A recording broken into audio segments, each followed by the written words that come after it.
Olá, crianças, tudo bem com vocês? Vamos lá para mais uma aula? Hoje a gente vai estar estudando história, tá? Eu vou começar na página 32.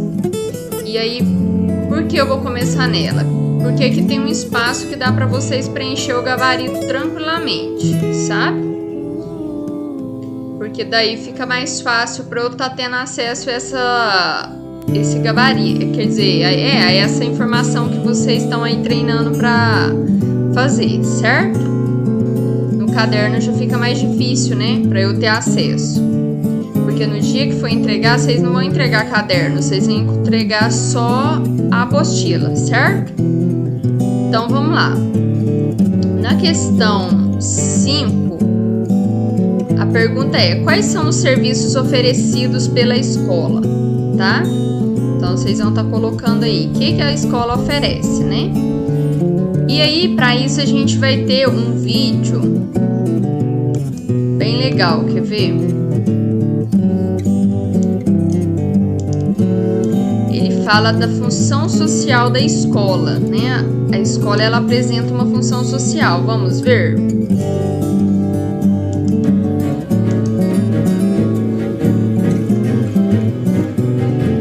Eu vou assistir com vocês, tá?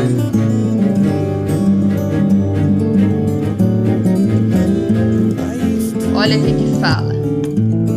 É indispensável que a escola acompanhe as transformações da sociedade, buscando assim maneiras de favorecer o acesso ao conhecimento de modo prazeroso. Quando ele fala aqui, ó, que é indispensável, né? Então não se dispensa que a escola acompanhe as transformações da sociedade. E ao mesmo tempo ela vai buscar maneiras de favorecer o acesso ao conhecimento de modo prazeroso, né? Um dos objetivos é que a gente aprenda de bom grado, não é? Porque é muito ruim a gente falar assim: nossa, eu sou obrigada a aprender alguma coisa, né? Não faz sentido. Então, assim, é sempre bom a gente ter um olhar agradável para os estudos, certo? Vamos seguir, né?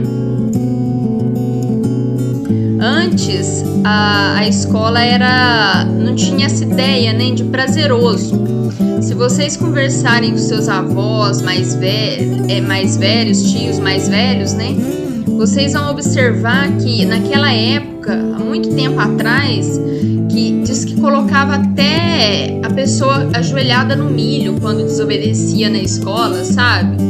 Então, assim, não tinha esse diálogo com o aluno, não tratava o aluno de forma humana, não é?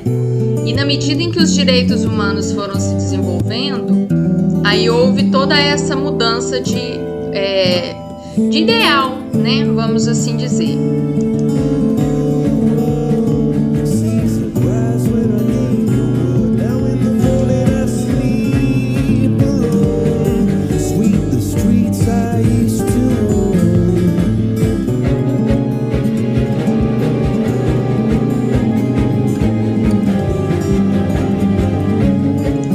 Aqui, ó, outra frase importante: a educação nunca pode ser a mesma em todas as épocas e lugares, não é? Por exemplo, igual eu já expliquei lá na outra frase que a gente leu, naquela época, há muitos anos atrás, não tinha um respeito, né, pelos direitos humanos, vamos falar assim, pelo nível de inteligência natural de cada um. E hoje a gente busca ter esse respeito maior, sabe? Em relação aos direitos de aprendizagem dos alunos.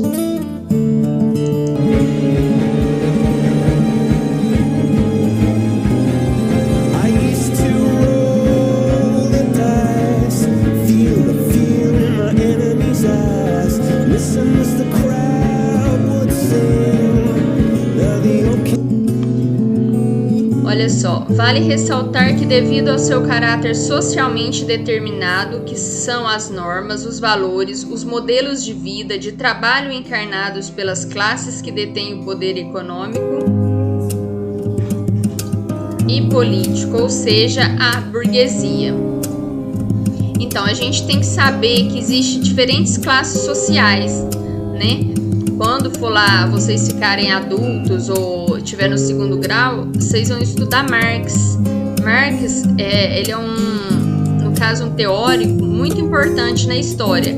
Ele vai falar sobre essa questão aí de diferentes classes sociais, sabe? Lá muito antes, há muito tempo atrás, a escola ela não era popular, né? Só pessoas de classes mais favorecidas socialmente é que tinham direito à educação, quer dizer, tinha poder aquisitivo para comprar a educação, né? Na medida em que a sociedade foi evoluindo, a escola ela passou a ser popular, né? Atender a todos, sabe?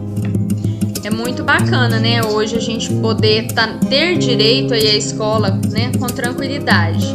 Há um tempo atrás, há 100 anos atrás, era bem mais complicado, né? Aqui ele fala, ó, nesse sentido, a escola deve educar para a democracia e assim democratizar a sociedade. O que é a democracia? A democracia, ela é... Na democracia prevalece a vontade da maioria. Por exemplo, se a gente está na sala com 24 ou 25 alunos e 13 decide por fazer um projeto com um jogo de xadrez, então a gente vai fazer, independente da vontade dos outros 12, certo? Então, assim, é o que a gente faz na eleição, né? O que acontece nas eleições. O ano passado teve eleição para prefeito. O prefeito que teve maior número de votos é o que vence e vai governar a cidade por 4 anos.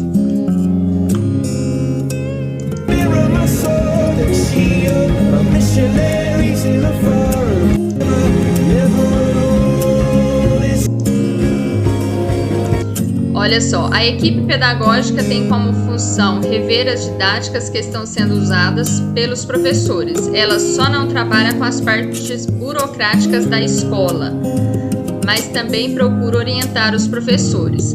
Isso aqui é muito importante, não é? Porque olha só, a equipe pedagógica, ela vai rever as didáticas que estão sendo usadas pelos professores.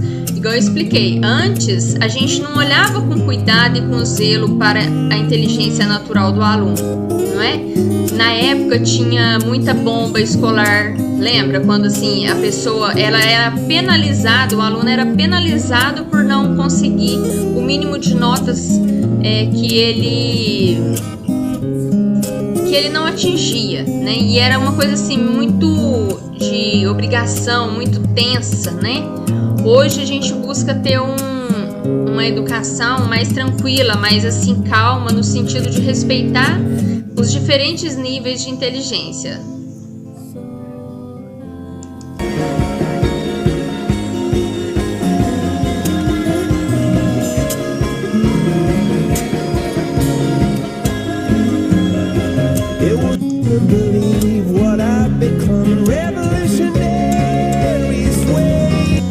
O professor atua como construtor e enquadra-se como elo entre o indivíduo e o conhecimento. Então eu estou aqui explicando para vocês qual é a função social da escola, qual é que tipo de serviço que a escola oferece, tá? Então a gente vai estar aí trazendo conhecimento para os indivíduos, não é? Como a gente tem um pouco mais de experiência que as crianças, então a gente está ali para compartilhar esse conhecimento com elas. Conhecimento de mundo, conhecimento de si mesmo, certo? De vida social.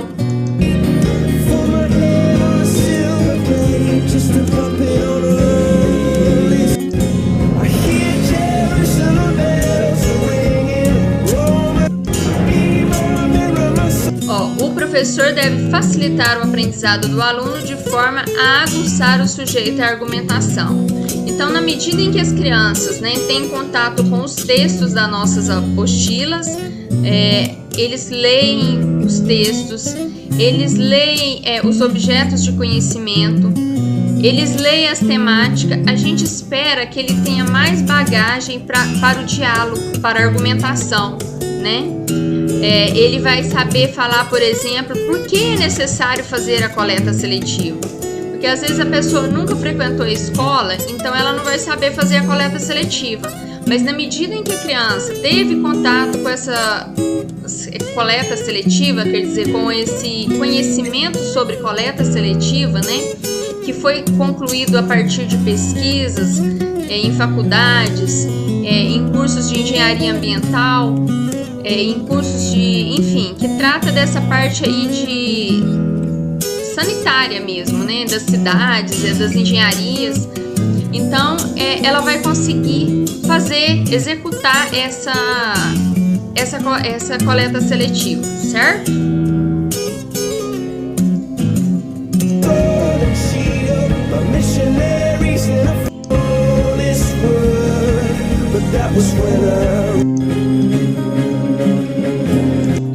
E a gente sempre vai planejar, né, as atividades para as crianças, tá vendo? O planejamento vem como um auxiliador na atividade docente, onde deverá ser baseado em reflexão e vivências dos alunos. O que a gente faz? A gente busca trazer para a sala de aula o que a criança vive no dia a dia, né? Tanto é que a gente tem o momento da criança expressar o que ela está sentindo em relação à vida que tem, à vida que leva, certo?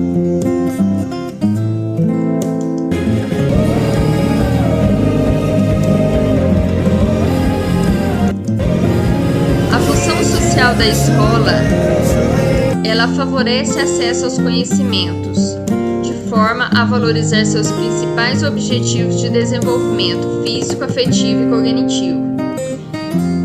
Na medida, né, em que a criança vai à escola, ela vai ter acesso a conhecimentos. E esse conhecimento tanto vai ser no que diz respeito ao seu desenvolvimento físico, né, considerando que ela vai crescendo, o corpo vai mudando, troca-se os dentes, enfim. Tem a questão afetiva, né, que muda ao longo dos anos também. E o cognitivo, que tem a ver com conhecimento, tá? Então a gente vai estar trabalhando todos esses pontos, né, dentro da escola, do ambiente escolar.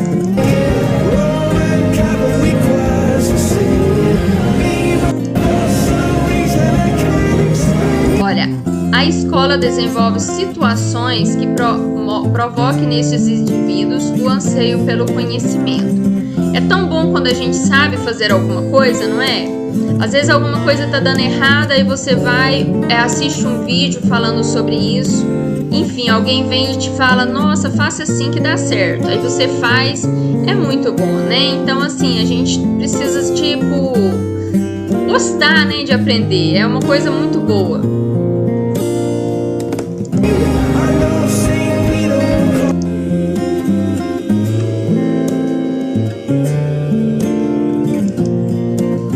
Libânio é um cara que escreve sobre a educação hoje, na atualidade. E ele fala que educação de qualidade é aquela que a escola promove para todos os domínios do conhecimento.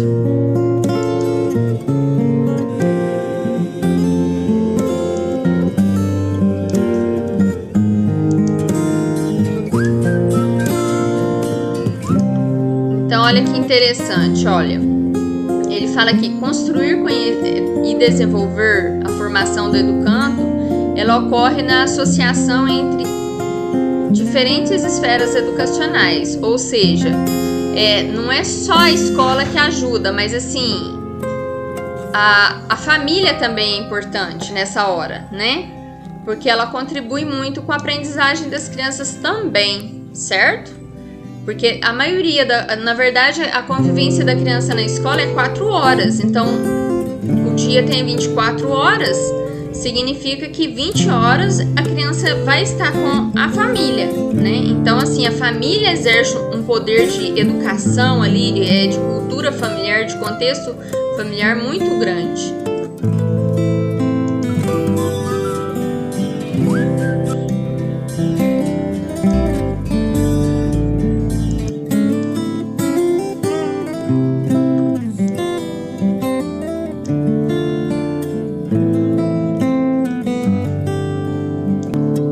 questão 6 ele pergunta: qual é a função do prefeito? O ano passado a gente estudou sobre isso, né? Tanto essa questão, quais são os serviços oferecidos pela escola, quanto a função do prefeito na cidade. Então a gente vai estar vendo também um vídeo para sistematizar esse conhecimento, tá? Milhões de eleitores brasileiros vão às urnas escolher prefeitos e vereadores. Mas você sabe o que um prefeito faz?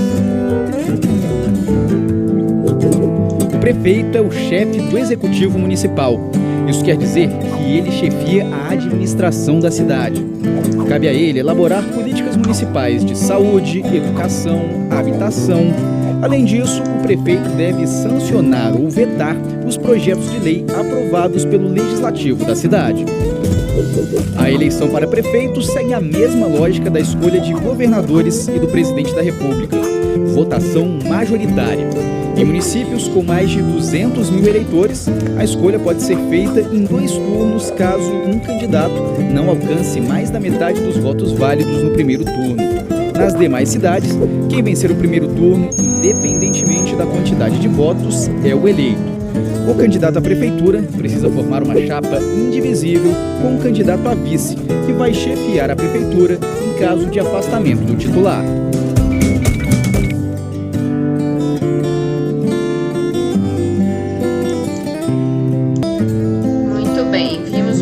Sobre a função do prefeito, né? E depois a questão 7, ela fala o seguinte, que é para escrever V para verdadeiro e F para falso. Os espaços privados pertencem a alguém como pessoas ou empresas? Aí vocês vão colocar, né? Se é verdadeiro ou falso, certo? Depois, casas, lojas comerciais, escolas particulares e shopping centers não são exemplos de espaços privados. Aí vocês vão falar também para mim se é ou não, tá? Baseado nas coisas que a gente já estudou ano passado. Os espaços privados são mantidos pelo proprietário que faz sua manutenção e pode permitir o acesso de pessoas em suas dependências. O que vocês acham? Qualquer pessoa pode ter acesso aos espaços privados domésticos? Vocês vão me responder. A gente tem um vídeo bem bacana aqui para assistir. Quer ver? Vou assistir com vocês. Vamos lá?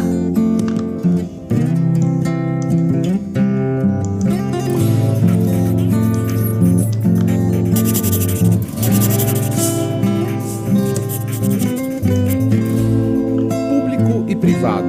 O lixo é meu ou nosso? Hoje vamos falar sobre direitos e deveres quando o assunto é patrimônio público e patrimônio privado. E é paga com o nosso dinheiro, com dinheiro.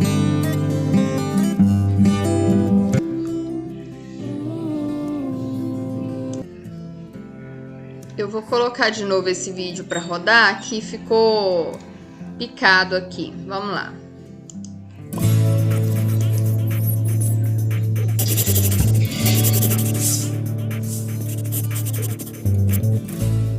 Público e privado. O lixo é meu ou nosso? Hoje vamos falar sobre direitos e deveres quando o assunto é patrimônio público e patrimônio privado. De quem é a responsabilidade pelo cuidado ou preservação de um imóvel público ou pela limpeza de uma praça? A resposta é simples, de todos nós. Seja um patrimônio público ou privado, temos que respeitar. Vamos entender melhor o porquê? O patrimônio público e social do nosso país é formado por um conjunto de bens, direitos e valores que pertence a todos nós. Pela mídia vemos todos os dias a destruição desse patrimônio, e os alvos são inúmeros. Grandes monumentos históricos, parte da história de uma cidade, de um país. Bens de serviço público feitos para facilitar a vida dos usuários. Prédios e espaços educacionais.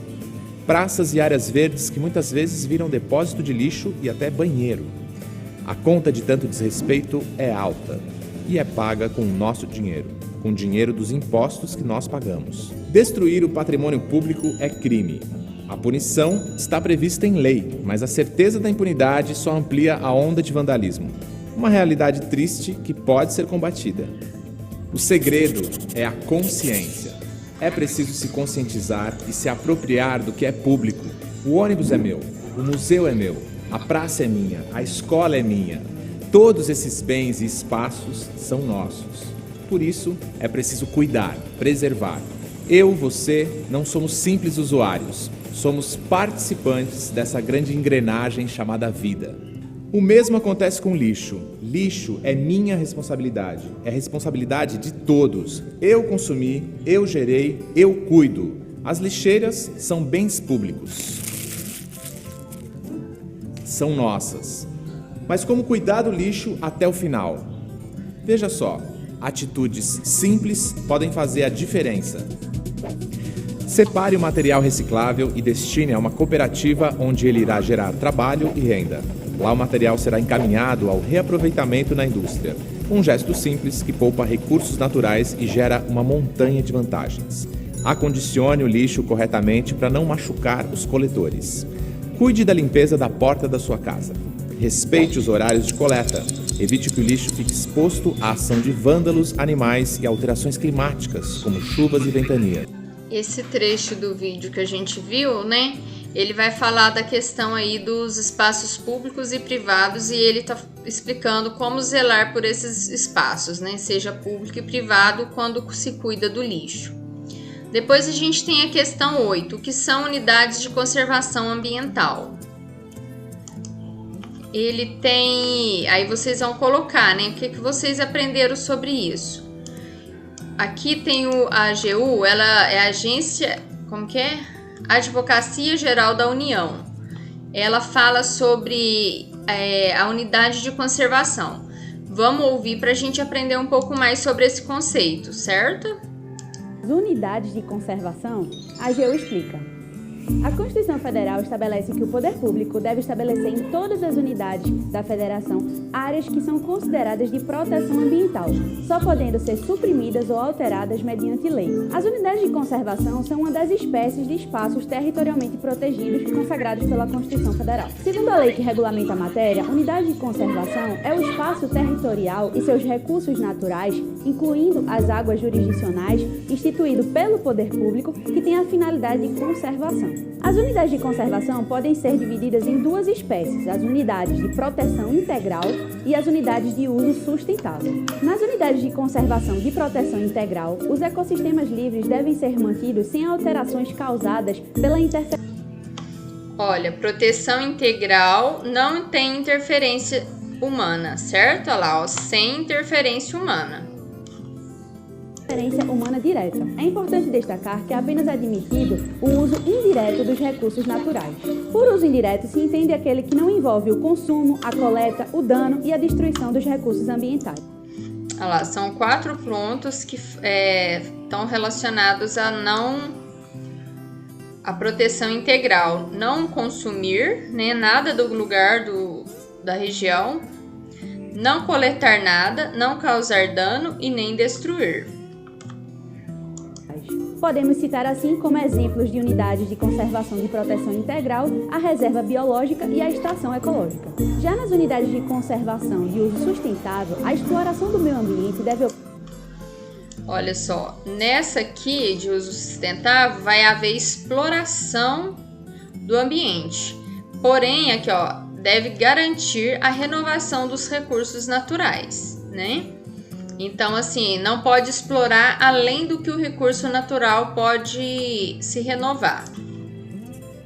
Ocorrer de forma que garanta a perenidade dos recursos renováveis e também dos processos ecológicos. O objetivo básico, portanto, das unidades de conservação de uso sustentável é garantir a compatibilidade da utilização adequada de parte dos recursos naturais.